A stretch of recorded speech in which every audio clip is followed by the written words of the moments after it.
Hello and welcome to Upfluent TV, where we speak the language of culture to influence positive change. I'm Joseph Aaron. I got with me. Torrin Wells, what's up, y'all?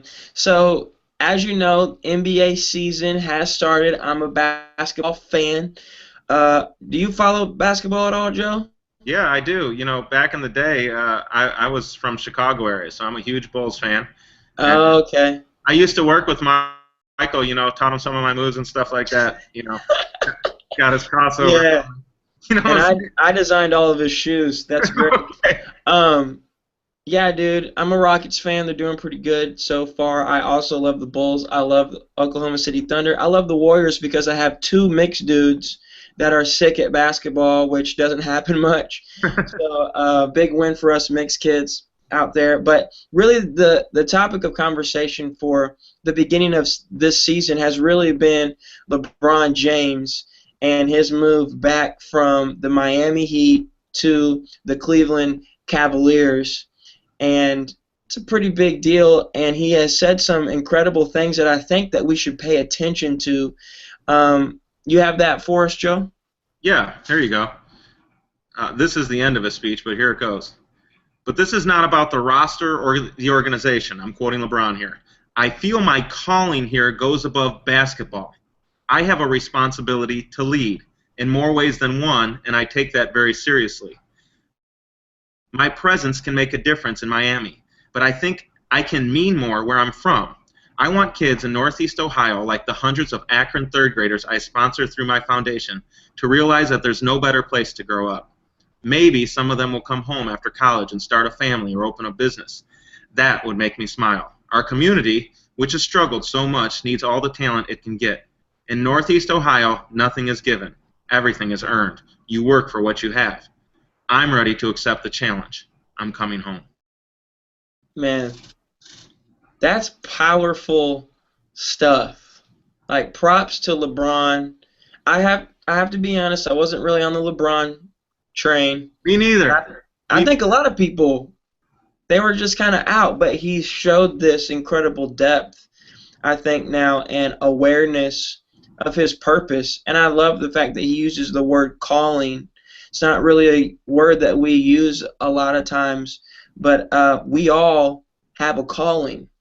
We all have a purpose, and some of us, I know there's people watching this right now, you don't feel like you have a purpose, you feel misplaced, you feel overlooked, you feel undervalued. You have a purpose and you have a calling, you have something that you were designed to do, and it's a great thing. And it's a desire by design.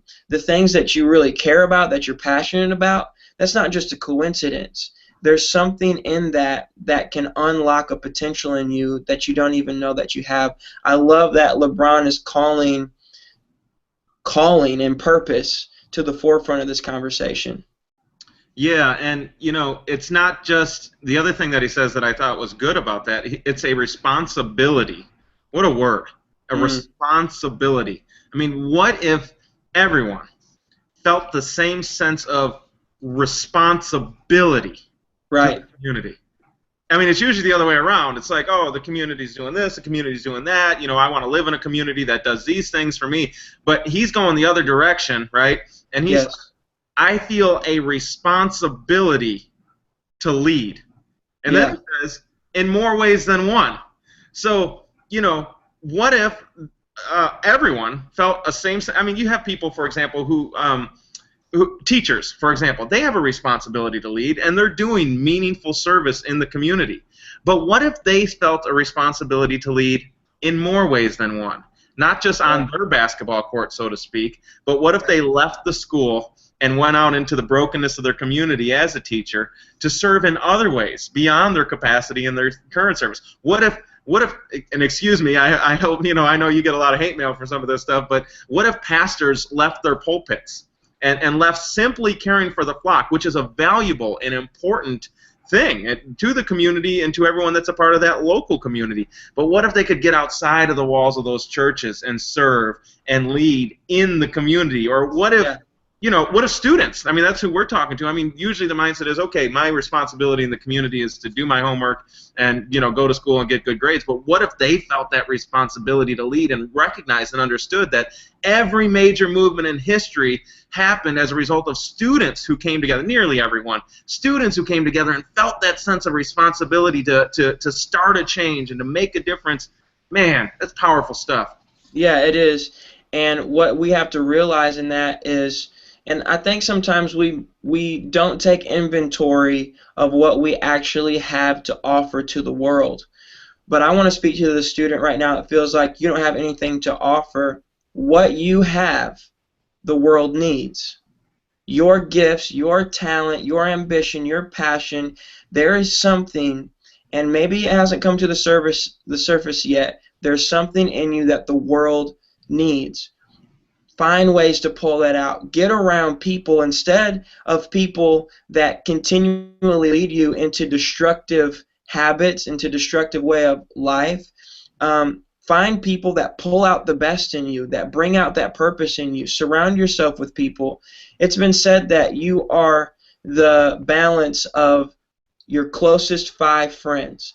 So if you look at the 5 people around you, your life is the balance of those 5 people. Surround yourself with the right people. And I think that what LeBron has done here is, at first he went to Miami for like this all-star team thing. He wanted to surround himself with people that could really add to what he was doing. But now we see a shift in his perspective where he's going to a ball club where he's thinking, what can I contribute to the people around me? Totally different mindset. And I think that's why he's onto something great. We can do those same things. Your presence makes a difference. And he says that my presence makes a difference in Miami, but I can do more in Cleveland. And that's the same for every student watching this right now. Your presence makes a difference. Every time you show up in the classroom, every time you walk into the locker room, every time you step onto the field with the band, no matter what your area of giftedness is, your presence matters. And if you've been thinking about taking your life, you've been thinking about walking away, forgetting it all, I want to tell you, your presence matters. You are important. You are valuable, and the world needs your gifts. And yes, so good, so good. And the community is your community. The world is your world. And if you could just say, I am responsible. I am a leader. I love my community. And like LeBron say, I'm up to the challenge, then you'll have been upfluenced. Please subscribe if you're enjoying this. Share it with people. Actually, don't please subscribe. Just subscribe, okay? We love you guys. Peace.